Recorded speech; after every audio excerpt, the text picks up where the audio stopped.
বুঝলে প্রিয় প্রেম বাংলা আপনার বাবা মা ও প্রিয়জনের জন্য এক নতুন বাংলা গল্পের উপহার। ত্রিশু ত্রিশু এই ত্রিশু দরজা খোল। কি হলো, কথা কানে যাচ্ছে না? দরজা খোল, আমি অভিক। তুই কোথায় ছিলিস এতগুলো বছর? কি হলো, দরজা খোল বলছি। একতলা বাড়িটার সদর দরজায় প্রাণপণে করাঘাত করতে করতে পাগলের মতো চিৎকার করতে থাকে অভিক। ওর কোনো হুঁশ নেই যে ওর এই রকম ব্যবহারের জন্য আশেপাশে অনেকেই উৎসুক নজরে নিজেদের দরজা জানলার আড়াল ভেদ করে ছোট্ট একতলা বাড়ির দিকে তাকিয়ে আছে কৌতূহলী দৃষ্টিতে। রাস্তার ওপরে বেশ কিছু জটলা। শ্রেয়াও ততক্ষণে গুটি গুটি পায়ে ট্যাক্সি ভাড়া মিটিয়ে নিজের ছোট্ট ব্যাগটা কাঁধে ঝুলিয়ে এসে দাঁড়িয়েছে অভিকের পিছনে। শ্রেয়াও উৎকণ্ঠা ভরা দৃষ্টি নিয়ে তাকিয়ে আছে বন্ধ দরজার দিকে। এই 3টে বছরে শ্রেয়াও খুব ভালোভাবে বুঝে গেছে যে অভিকের জীবনে তৃষার আধিপত্য কতটা। নিজের ভুলটা বুঝতে পেরেই এই কটা বছর ধরে মনে প্রাণে চেয়েছে তৃষা ফিরে আসুক অভিকের জীবনে। তাহলেই হয়তো ওর কিছুটা হলেও প্রায়শ্চিত্ত হবে। তৃষাকে আবার খুঁজে পাওয়া গেছে এই খবরটা শোনার পরে আর নিজেকে ধরে রাখতে পারেনি শ্রেয়া। যেনতেন প্রকারে হাতে পায়ে ধরে হলেও তৃষাকে ফিরিয়ে আনতেই হবে অভিকের জীবনে। এই অভিপ্রায় নিজেকে আর আটকে রাখতে পারেনি ও। কি রে, আমাকে তো তুই ডেকে পাঠালি, তাহলে এখন লুকিয়ে বসে আছিস কেন ঘরের ভিতরে? খোল বলছি, দরজা খোল ত্রিশু। প্লিজ ত্রিশু, একবার দরজাটা খোল। প্রবল আক্রোশ ধীরে ধীরে আকুতিতে পরিণত হয় অভিকের। আমার তোর সাথে যে অনেক কথা আছে, প্লিজ একটা বার দরজা খোল। দরজা ধাক্কাতে ধাক্কাতে দরজার নিচে হাঁটু মুড়ে বসে পড়ে অভিক। দুচোখ দিয়ে গড়িয়ে পড়ছে নোনা জলের ধারা। বেশ কিছুক্ষণ ধরেই এই সমস্ত ঘটনা পর্যবেক্ষণ করছিল প্রতিবেশীরা। একজন মোটা করে ও বাঙালি মহিলা এগিয়ে এসে হিন্দি ভাষায় বলল, আপ লোক কিসকো পুছ রাহি হো? ও বেঙ্গলি দিদি। শ্রেয়া মহিলাটার দিকে অবাক হয়ে তাকিয়ে বলল, তৃষা সেনগুপ্তা ইহা পার রেহেতি হে বলি থি, ইয়ে দেখিয়ে অ্যাড্রেস। বলে তৃষার চিঠিটা মেলে ধরে ভদ্রমহিলা সামনে, হান জি रेहती थी मगर 2 दिन पहले उसकी तबीयत बहुत बिगड़ गई थी तो उसको हॉस्पिटल में शिफ्ट कर दिया गया है। उसकी भाभी है उसके साथ। हॉस्पिटलेर कथा शोना मात्रई आँतके उठे अभिक। बुकेर भेतर हृत्पिंडटा जेन आबार दुरন্ত गतिते लाफाते शुरू करेছে।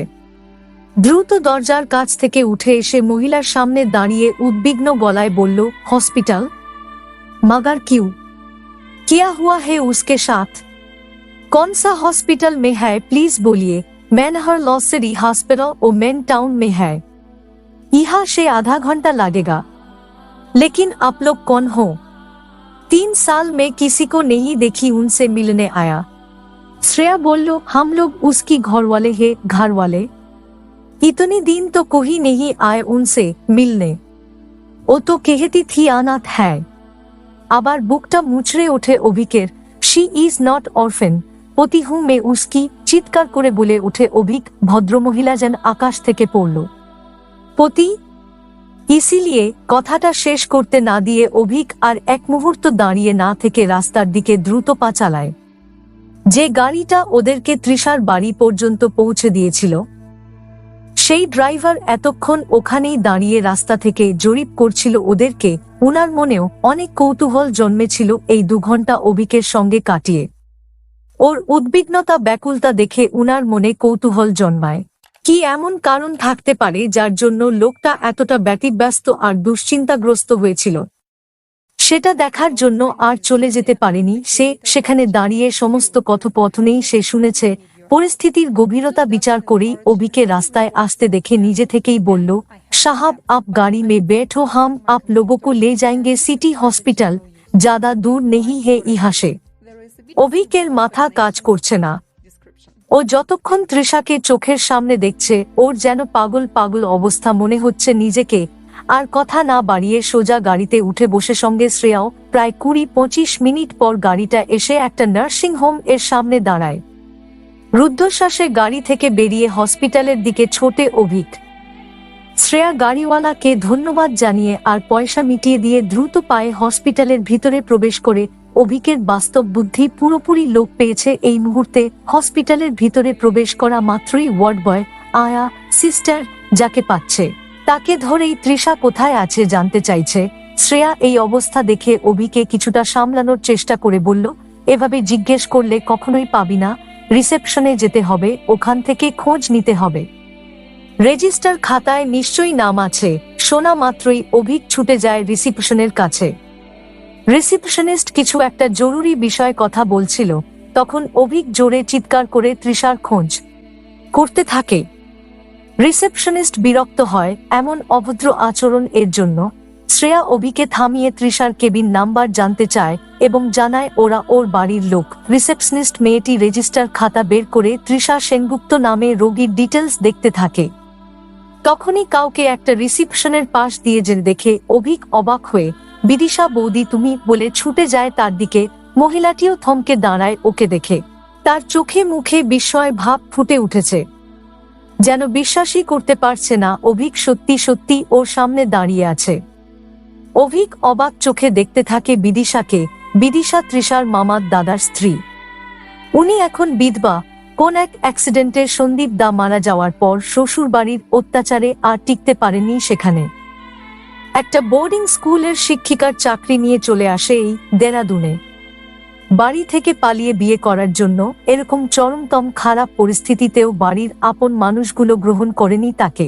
তাও তো সে প্রায় 10 বছর আগের ঘটনা। সেই বিদিশা বৌদিকে আজ এইখানে এই একই হসপিটালে আবিষ্কার করবে স্বপ্নেও কল্পনা করেনি অভিক। সেই ঘটনার পর কেউ আর কোনো খোঁজ খবরই রাখেনি এই মেয়েটার। এটা কেন আগে মাথায় আসেনি ওর যে তৃষা এখানেও আসতে পারে? বিদিশা বৌদি তুমি এখানে কি করছো? তুমি জানো তৃষা এখানে ভর্তি? অভিক উদ্বিগ্ন হয়ে বলল, আমি জানি, শান্ত গলায় বলে Bidisha ma'am 205 number cabin. Shreya সমস্তটা জেনে পিছনে ঘুরতেই দেখে অভিক একজন অপরিচিত ভদ্রমহিলার সামনে দাঁড়িয়ে আছে। ভদ্রমহিলার হাতে একটা প্যাকেট, যাতে বেশ কিছু ওষুধ আছে। ভদ্রমহিলা বিধবা দেখেই বোঝা যাচ্ছে তার সাজ পোশাকে। তুমি এখানে কি করছো? তুমি জানো তৃষা এখানে এই হসপিটালে ভর্তি আছে? তাহলে কি ত্রিশু এত বছর তোমার কাছে ও সিট? অভিকের চোখে মুখে বিস্ময় ভাব ফুটে ওঠে। অভিকের প্রশ্নে ভদ্রমহিলা বলল, আমি তো এখানেই থাকি। তুমি ঠিকই আন্দাজ করেছ, তৃষা আমার কাছেই থাকতো। হে ভগবান, আমার মাথায় আগে কেন আসেনি যে তৃষা এখানে আসতে পারে। নিজের কপালে হাত মুঠো করে ঢুকতে ঢুকতে বিরক্তিসূচক অভিব্যক্তিতে বলে অভিক। বিধি সাপ বিদ্রুপের স্বরে বলল, মাথায় আনতে চাওনি বলেই হয়তো আসেনি। ও কোথায় বৌদি? আমাকে নিয়ে চলো প্লিজ, আমি একটা বারুর সাথে কথা বলতে চাই, শুধু একবার। কি হয়েছে ওর? হসপিটালে কেন ভর্তি? অভিকের গলায় আকুতি ঝরে পড়ে। হাত জোর করে অনুরোধ করে বিদিশাকে, কথা তো তোমায় বলতেই হবে ভাই, চলো আমার সাথে, ডাক্তার হয়তো এতক্ষণে ভিজিটিং এ চলে এসেছেন, তোমার খুব প্রয়োজন ওখানে, আর দেরি করো না, চলো। আমি তো যাওয়ার জন্যই দাঁড়িয়ে আছি, এরা আমায় কেউ কিছু বলছে না, আমার সাথে চলো, আমি তোমায় নিয়ে যাচ্ছি। শ্রেয়া সবকিছুই শুধু দাঁড়িয়ে দাঁড়িয়ে দেখছে। অভিক আর বিদিশা পিছু, সেও গন্তব্যের দিকে পা বাড়ায়। লিফট 3 তলার মেঝে স্পর্শ করতেই হৃৎপিণ্ডটা যেন লাফ দিয়ে স্থান ত্যাগ করে গলার কাছে শ্বাসনালীর মুখটা আটকে বসেছে। ওরা দেখল একটা বড় কাঁচের ঘর, যার দরজার গায়ে বড় বড় নীল অক্ষরে লেখা ICU। আবার একটা ধাক্কা খায় অভিক, মনে মনে বলে, তবে কি মারাত্মক কিছু? না না না, এ হতে পারে না।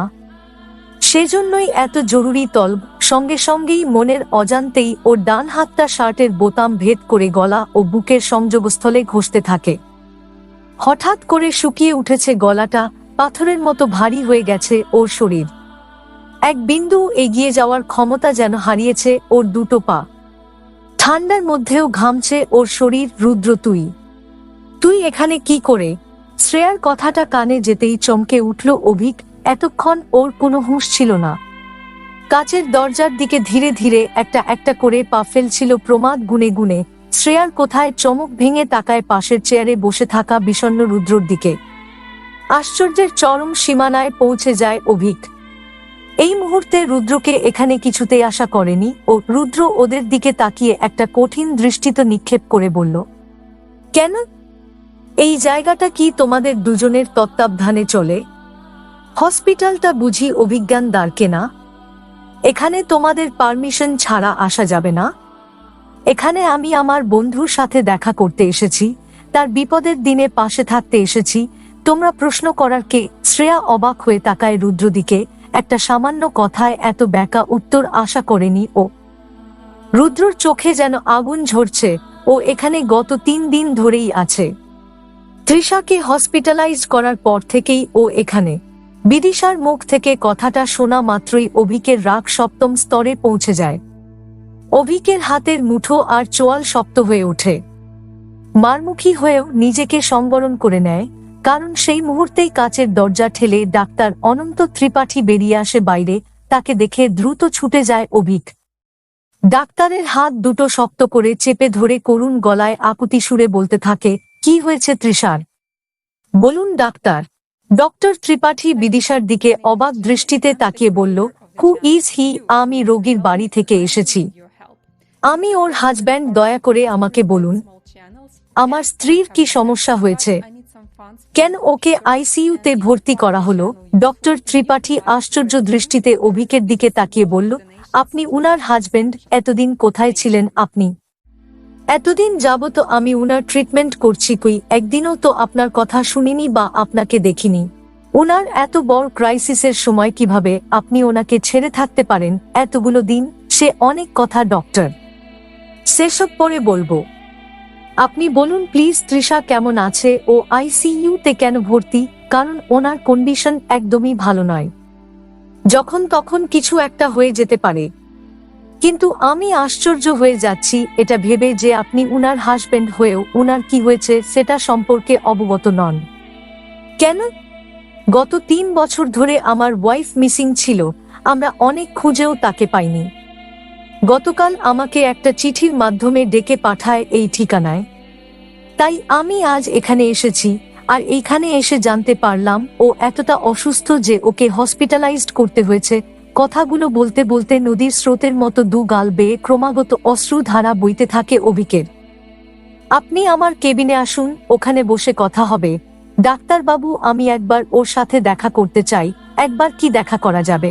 Please doctor. হ্যাঁ, দেখা করতে পারেন, তবে সরাসরি না, কাঁচের বাইরে থেকে দেখতে হবে।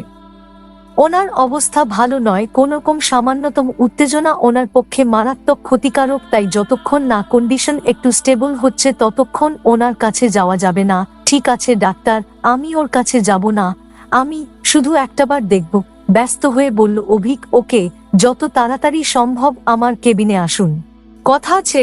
ডাক্তার ত্রিপাঠী নিজের কেবিনের দিকে চলে যান। অভিকের আবার বুকের ভেতরটা হাতুড়ির মতো পেটাতে থাকে। কেউ ধীর পায়ে গিয়ে দাঁড়ায় কাঁচের দরজার কাছে। কাঁপা কাঁপা হাতে পর্দাটা সরাতেই স্তব্ধ হয়ে যায় ওর সমস্ত চেতনা, সমস্ত বোধ শক্তি। মাথাটা যেন ঘুরে যায় মুহূর্তের মধ্যে। হঠাৎ ত্রিশু বলে চিৎকার করে মাথা ঘুরে আইসিইউ এর দরজার কাছেই মেঝেতে লুটিয়ে পড়ে ও।